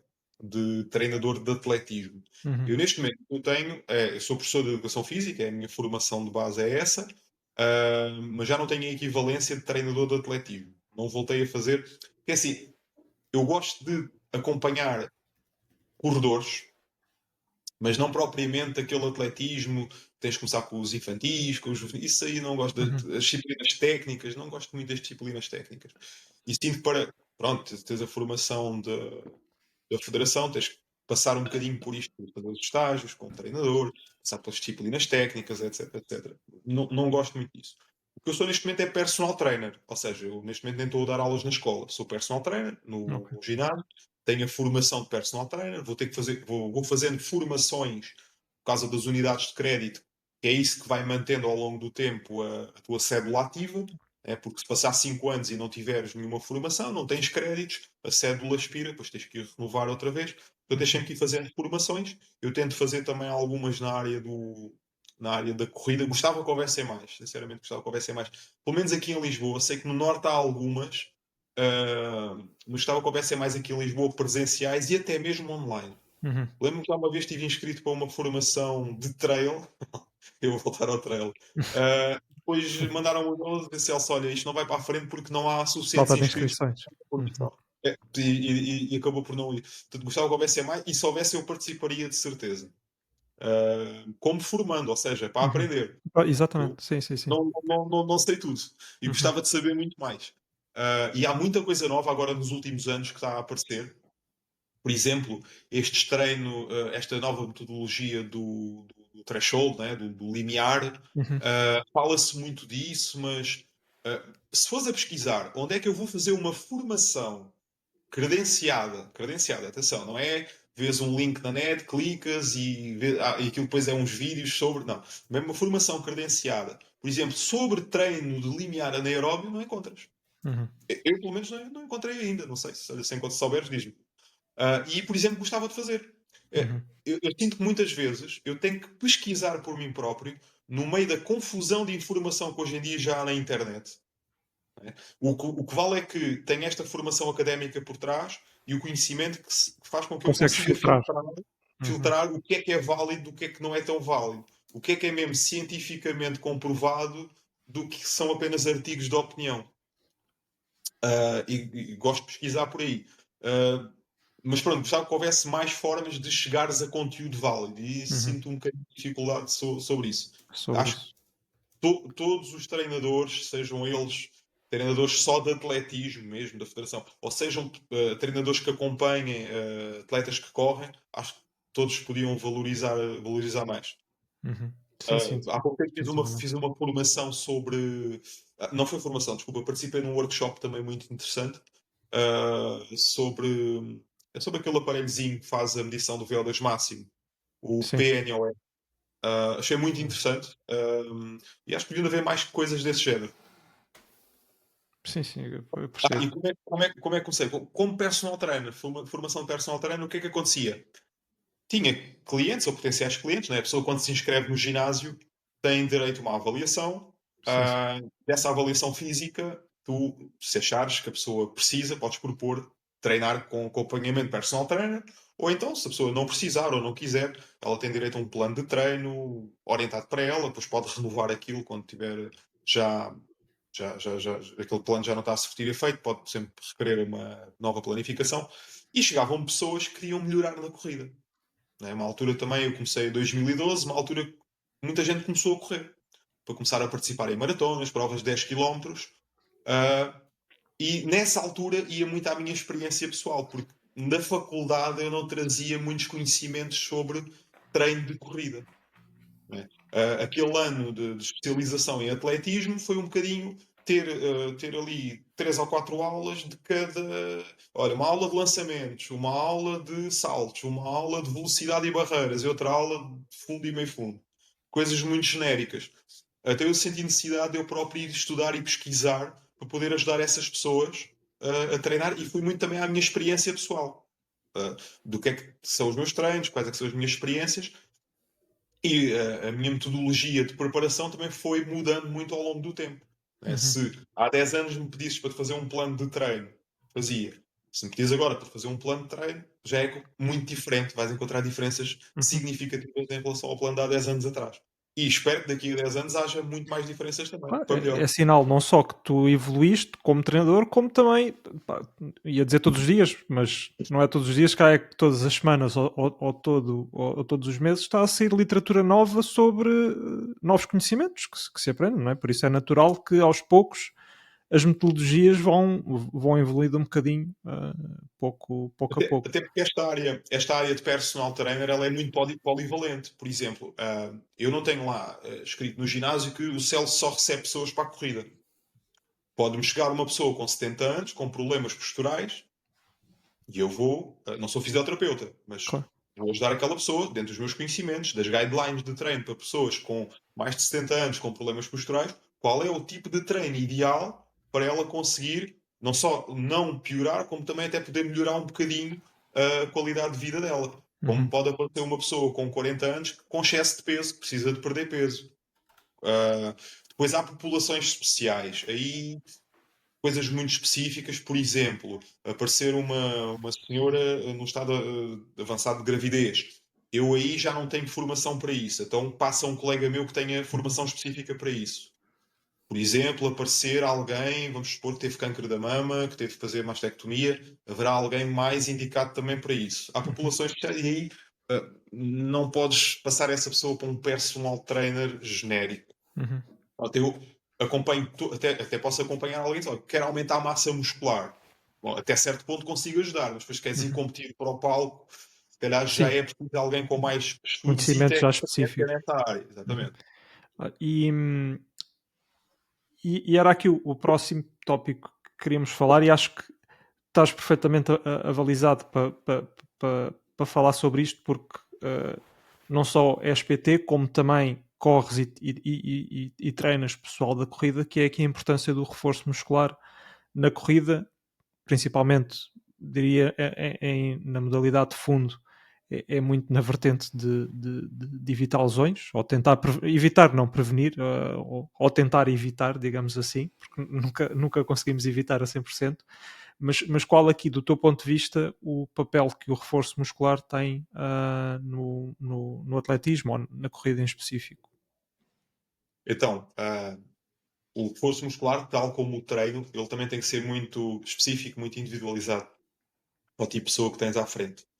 O reforço muscular para um atleta que está a começar a correr é diferente para um atleta que já corre e o objetivo dele já passa muito pela performance, por melhorar tempos. Nem toda a gente anda nisto para melhorar tempos, ou mesmo melhor em tempos, mas, por exemplo, começas a correr, nunca correste. Vais experimentar fazer 10 km e fazes 1h05. Claro que um dos teus objetivos é melhorar tempos, 1h01, 55 minutos, baixar de 1 hora, pronto. Mas não necessariamente precisas de um treino de reforço muscular para melhorar tempos.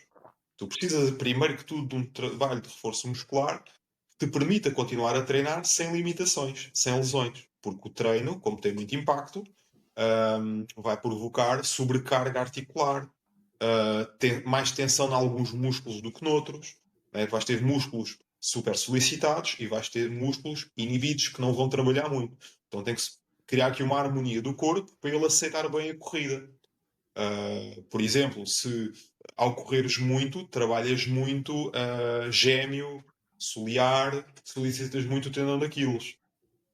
Então vamos fortalecer muito o tendão de Aquiles, ou o gêmeo, ou precisas de os fortalecer, sim.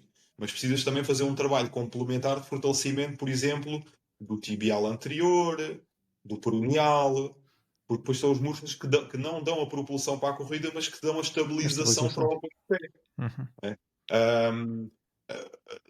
Uns abdominais fortes não te fazem correr os 10 km mais rápidos, mas ajudam-te, se calhar, a prevenir uma pubalgia.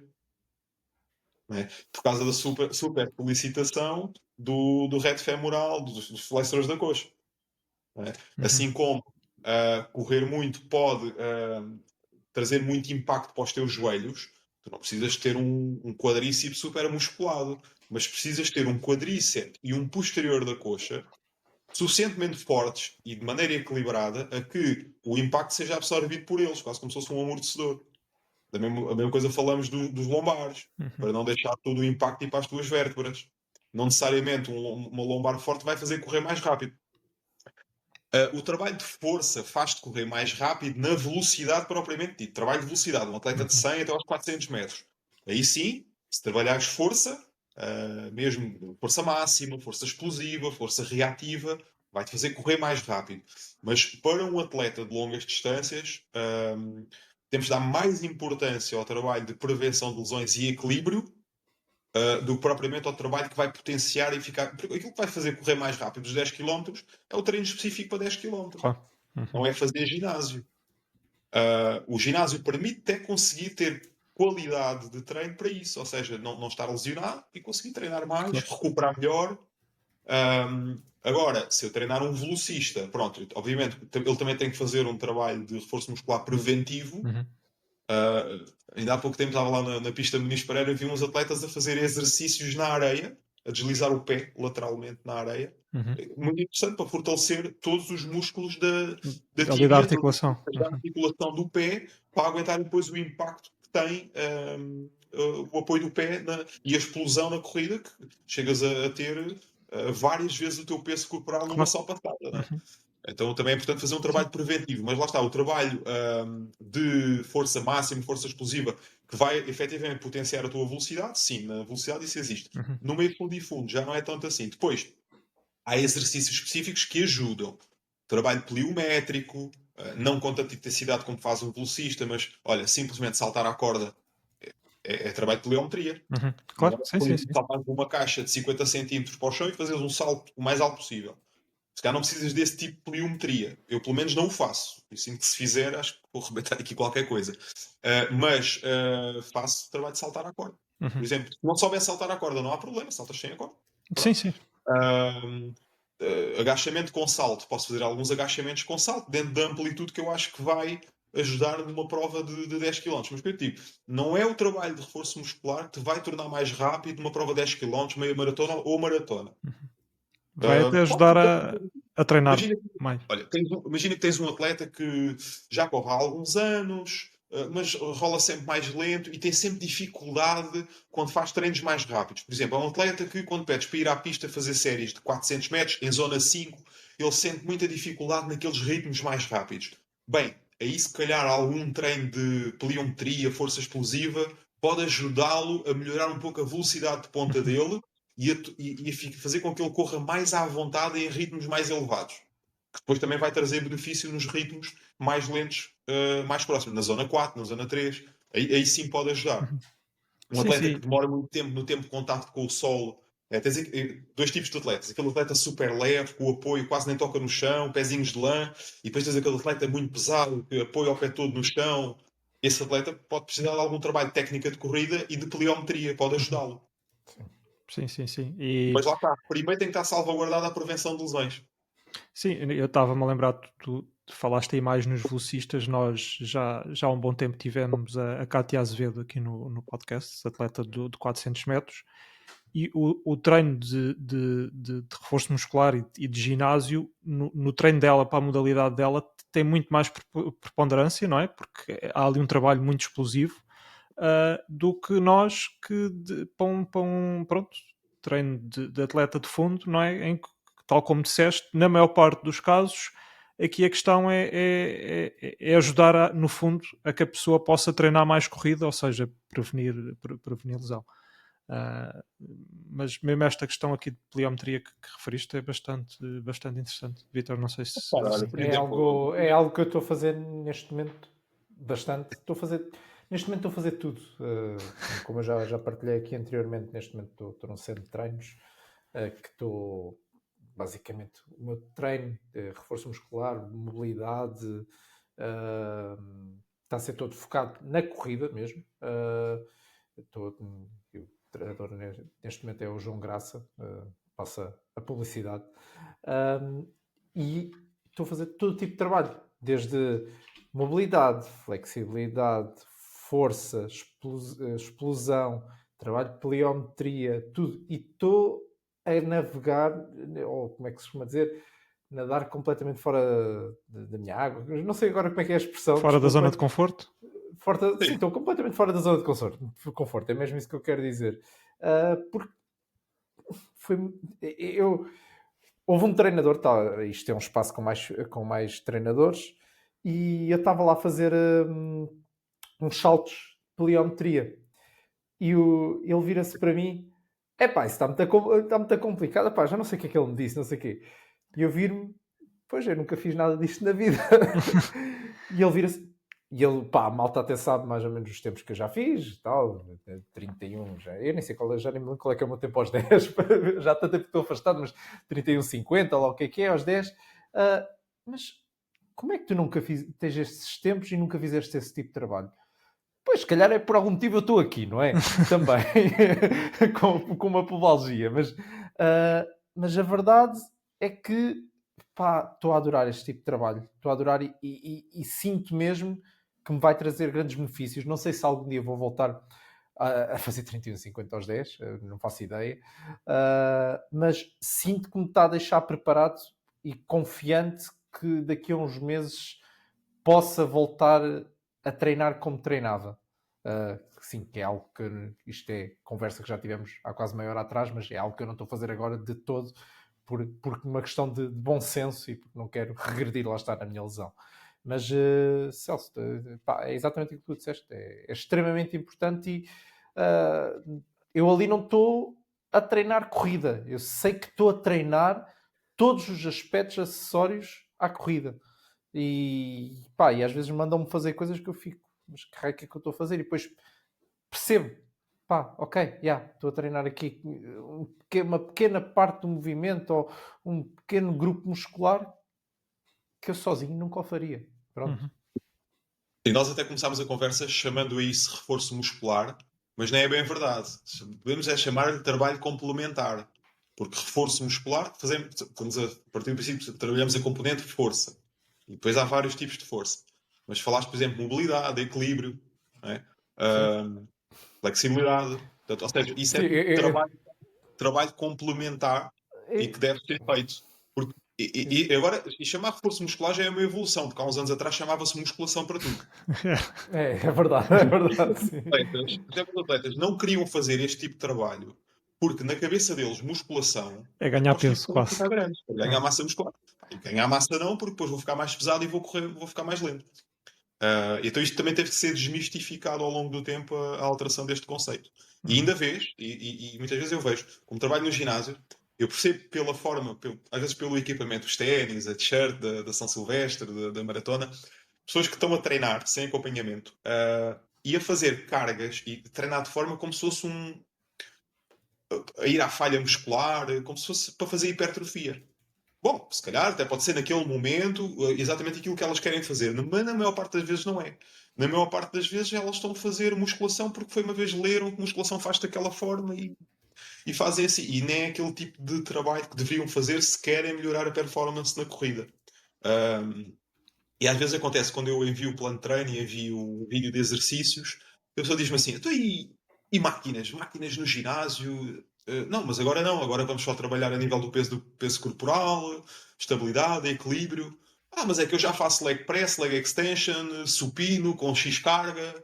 Eu assim, sim, mas agora, na minha opinião, não é isso que tu precisas para correr melhor.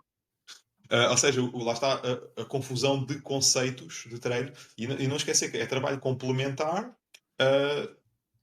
Uma coisa que eu acho que a pessoa deve evitar é, quando está a fazer este tipo de trabalho complementar, não exagerar. Não fazer demais. Por exemplo, reforço muscular é bom, mas, por exemplo, ir ao ginásio, correres 1 hora e a seguir ires passar mais 1 hora no ginásio a fazer todos os exercícios, todos os dias a repetir a mesma coisa, isso também vai dificultar a recuperação. E cada vez a pessoa diz, mas eu treino, eu faço reforço muscular e sinto que não evolui e ando sempre cansado. Pois porque não andamos a misturar tudo todos os dias. Claro. Né? Se fazes agachamentos todos os dias, as pernas nunca conseguem recuperar. Nunca recupera. É como o próprio treino, não estamos a fazer intensidade todos os dias, não é? Tem que haver espaço para a absorção do treino. Exatamente. E eu, muitas das vezes, no plano de treino, quando a pessoa tem uma prova importante, nessa semana nem faz reforço muscular. Sim, eu, por exemplo, como falámos em off, tenho a meia maratona dos descobrimentos neste fim de semana que vem, e eu geralmente em semanas normais costumo fazer 2 vezes reforço por semana num ginásio. Em semanas de prova, geralmente só faço no início da semana e deixo o resto da semana, pronto, dedicado à corrida, que geralmente é uma semana mais leve. Pronto, e tento fazer isso. E que está aqui um pouco alinhado com o que acabaste de referir. Bem, e se calhar aqui para fechar a conversa, e que já vai um bocadinho longa, só para pegar aqui num último tópico que eu reparei no teu Instagram e achei que talvez fosse interessante. Falamos aqui brevemente, não precisamos de entrar em muito detalhe, mas na descrição do teu Instagram tens que segues a dieta vegan. E fiquei curioso se foi uma coisa mais recente ou se já é de há bastantes anos, e gostava também de perceber o impacto ou a ausência dele na corrida. Pronto, é um tópico que se fala muito. Pronto, e gostava de ter aqui de termos aqui um breve comentário teu a esta questão. Se só ao início sentiste algum impacto ou foi completamente pacífico, como é que foi Sim, essa é adaptação? mais interessante. Não foi de um momento para o outro. Comecei a ter uma alimentação. Eu gradualmente fui cortando na carne e no peixe, gradualmente. Isto começou mais ou menos em 2019, 2020. Ok. E depois, gradualmente, fui derivando para a alimentação vegan. Totalmente. Digamos que tive ali uns 2 anos como vegetariano, né? O vegetariano que ainda consome produtos de Sim, origem derivados. animal, depois, desde 2022, que sou totalmente vegan. Ahm, não aconteceu por nenhuma questão a nível de saúde, de performance, aconteceu simplesmente porque nunca gostei de ver fazer mal aos animais, sempre me custou um bocado. Então o que é que acontecia? Como eu não via, aquilo já aparecia ali na prateleira, não é? Ou já aparecia feito no prato, comia. Não, eu, no fundo sabia que um animal estava ali, mas tentava não pensar muito A nisso. pessoa desliga, não é? A pessoa desliga, sim. Mas o que aconteceu foi que eu nunca tinha tido animais de estimação, mas na altura adotei 2 gatinhos. E os gatos super amorosos, né? Começas a conviver com os animais. Quem tem animais sabe que eles são super inteligentes, Sim, sim. também têm as emoções deles, têm medo. ahm, e eles são seres sencientes, Tem como uma costuma dizer. personalidade, no fundo, não é? Sencientes, têm uma personalidade. E se os gatos têm essa personalidade, claro que depois há diferenças entre espécies, né? Mas eh, as galinhas também têm, os porcos também têm, só que às vezes não lhes dão oportunidade porque os criam para aquele fim Uhum. e o humano nem se aproxima deles. E o que eu comecei também a ver foi alguns vídeos na net e muitas vezes os porcos conseguiam ser tão amigos das pessoas como um cão é, como. Ai, eu pensei assim, bem, então se eu não sou capaz de fazer mal a estes 2 gatos, porque é que eu agora também vou estar indiretamente a fazer mal a outros animais? Uhum. E aí eu lembro-me que eu tinha congelado uns bifes no congelador e disse assim para o meu gato: Olha, acho que vais ganhar uns bifes, que eu já não consigo comer aquilo. Fui congelá-los, durante 2 dias andei a cortar aos bocadinhos e dei ao gato e nunca mais comi. Uhum. Nunca mais comi carne, nunca mais comi peixe. E sinceramente não sinto falta. Agora, a nível de desporto de alta intensidade, não podes simplesmente pegar num prato que tens, por exemplo, assim por alto, arroz, uma salada e a carne. E tiras a carne e comes só o arroz e a salada. Isso não pode Claro. acontecer. Uhum. Porque estás a tirar uma parte nutricional que é importante. Quer concordes ou não com a ética que está ali, há ali um valor nutricional que é importante e que tu estás a retirar. Então Especialmente tu tens nesta que questão do alto rendimento. tens que arranjar, porque senão vai quebrar o rendimento em primeiro lugar, depois a seguir vai quebrar também a nível da saúde, não é? Porque tu, para teres rendimento, tens de ter saúde. Então, tens que investigar e perceber o que é que pode, ao máximo, Colmatar colmatar essa. Uhum. aquilo que tiraste do prato. E isto não acontece de um dia para o outro. Depois vais ter que descobrir alimentos novos que antes não comias. O tofu, o seitan, as leguminosas. Eu, no máximo, leguminosas, era as ervilhas, que às vezes acompanhavam só para o arroz ficar mais bonito. Mas feijão de vez em quando, às vezes triturado na sopa. E não pode ser esporádico, tem que ser sempre. Uhum. Porque se tu todos os dias comes carne e peixe, então todos os dias tu tens, se deixas de comer carne e peixe, todos os dias tu vais ter que ter os substitutos aquilo que vai colmatar a carne e o peixe. Tem que entrar sempre. Ah, e acho que é importante, eu só recentemente é que comecei a fazer e notei logo que a performance alterou um bocadinho. Eu fui fazer análises. Quando é que fui fazer análises a primeira vez desde que sou vegan? A seguir à maratona. Eu fiz a maratona e comecei-me a sentir muito cansado. E antes eu não me sentia cansado. Uhum. Antes da maratona, andei ali um período com várias infecções respiratórias. Não estava a atribuir a isso. Fiz a maratona sob antibióticos. E depois pensei, descansei ali uma semana, voltei aos treinos e sentia-me sempre cansado. Aquilo não passava. Fui fazer análises e eu estava com a ferritina a 20. Portanto, a ferritina a Ok. 20, o normal para um atleta, o mínimo para um atleta é 50. Normal 50-70, ótimo de 70 para cima. Eu estava com a ferritina a 20. Por acaso, a hemoglobina e o hematócrito estavam dentro dos valores normais, mas atendei para o mínimo. Mas ainda estavam dentro, ou seja, não se podia dizer que eu estava anémico, mas estava quase. Ou seja, o corpo, o pouco ferro que tinha nas reservas, estava a conseguir aproveitá-lo para fazer as funções vitais básicas. Mas o que é que acontecia? E eu nessas alturas não fazia análise. Estamos a falar que eu fui fazer análise numa altura em que eu já estava a descansar mais, já não estava a treinar tão intenso. Porque muito provavelmente, e o que o médico me disse foi que se eu tivesse ido fazer as análises na altura que estava a treinar para a maratona, eu podia estar mesmo anémico nessa altura. Ou seja, anémico, para estás anémico é ferritina baixa, hematócrito e hemoglobina abaixo do normal. Uhum. Todos abaixo. Por acaso a B12 estava bem, o ácido fólico também estava bem, mas o ferro estava baixo. Porquê? Na alimentação vegana vegetariana, tu podes ter ferro, mas é um ferro não M, em que a absorção é menor, é mais reduzida. Por exemplo, em 100 miligramas de uma refeição de ferro que obtenhas de origem vegetal, tu absorves 10 a 15%. Ok. E em 100 miligramas que obtenhas de uma dieta animal, obtens 30 a 40%. Portanto, é muito mais. Então, um atleta vegetariano ou vegano tem que não só ter uma preponderância de alimentos com com mais ferro, mas ele vai sempre saber que ele é um ferro, não um M, então tem que ter mais quantidade para absorver a mesma quantidade absoluta de ferro. Porque senão o organismo não absorve. Ele passa e não fica lá. E depois há que ter outros cuidados também. Por exemplo, há alimentos ou produtos que inibem a absorção de ferro. O café, por exemplo.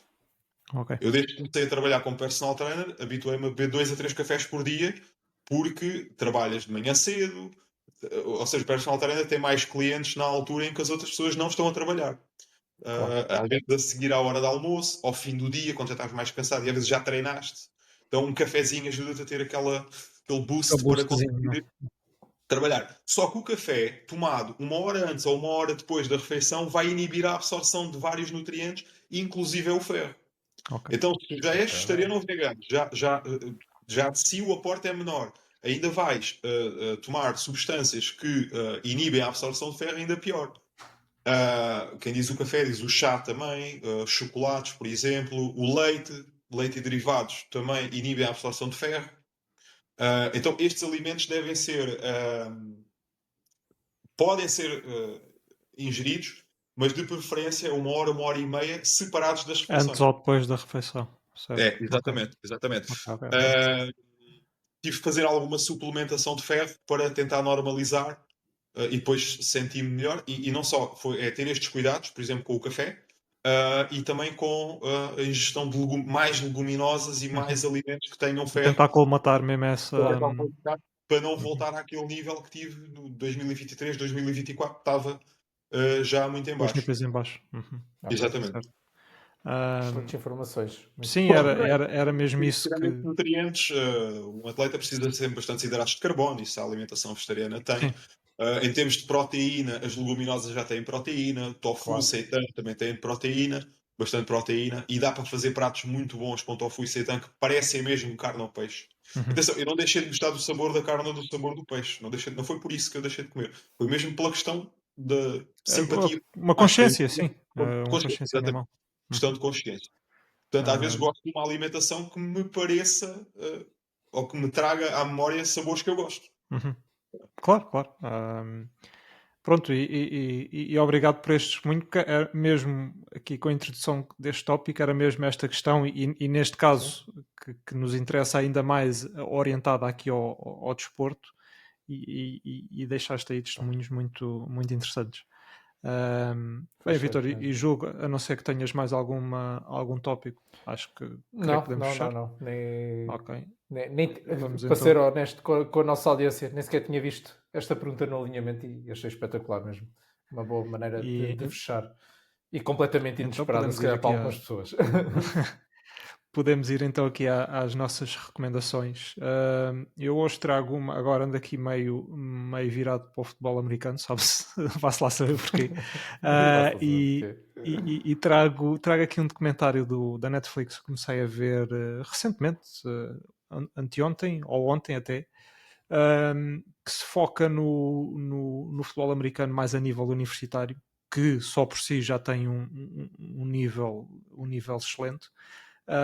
Chama-se SEC Football, SEC. Isto basicamente é uma das divisões mais competitivas do futebol americano universitário, então isto chama-se SEC Football Any Given Saturday. Se não me engano são 6 ou 8 episódios. Pronto, tem aquele crivo de produção Netflix que às vezes, mesmo que o conteúdo não seja o mais interessante, que neste caso até, mas com um nível de produção até bastante interessante, por isso fica aqui a minha recomendação. Vitória aí tinha passado pelo algoritmo da Netflix, essa sugestão. Tem que ver. Eu trago um podcast, Endurance Unlimited. É assim, de podcast de marcas e patrocinadas, anda este universo cheio e muitas vezes são tendenciosos, mas este podcast é da Training Peaks, da marca mesmo Training Peaks. Tem entrevistas espetaculares, treinadores, atletas, e tenho aprendido bastante. Fica aqui a recomendação. Ainda ontem ou antes estava a ouvir um podcast com um treinador, não me esqueci agora do nome, mas sobre como os atletas profissionais gerem a sua recuperação e como ele próprio gere os seus atletas. É mesmo uma outra visão que às vezes que os atletas amadores têm, que está no plano, é para seguir, e às vezes percebemos que os atletas profissionais não é assim que funcionam. Celso, trazes-nos já alguma coisa? Então, vejam o Pace Setters. Não só este episódio, mas também há outros episódios muito interessantes para trás. Melhor Até porque recomendação aprendemos muito com a experiência de outros atletas, com a vossa também, porque, por exemplo, o Vitor hoje falou de coisas que nunca falou em mais nenhum podcast anterior, né? Porque vem da conversa que vamos ter. Então vejam o Pace Setters, vão fazer uma maratona de episódios lá para trás. Olha, um vídeo que eu gosto muito de ver na net, já ouvi várias vezes. Isto é mais interessante para atletas de pista, mas é o Born to Run do Sebastian Coe. Podem ver no YouTube. Okay. Tem vários episódios. E é muito interessante ver, na altura dos anos 80, um atleta que é hoje o presidente da Federação Internacional aliás, da Federação Internacional de Atletismo. Isso era antigamente, agora é a World Athletics. Exatamente. Foi recordista do mundo dos 800 metros, da milha, dos 1000, e não sei se chegou a ser 2500. E se chegou a ser 2500 também. E campeão olímpico dos 1500, e é muito interessante ver o treino dele, o dia-a-dia dele, como é que ele visualizava as provas. Gosto bastante desse conteúdo. Ok, fica aqui a recomendação. Muito sim, obrigado, eu faço. E muito obrigado pela recomendação também. Sim. Born to Run.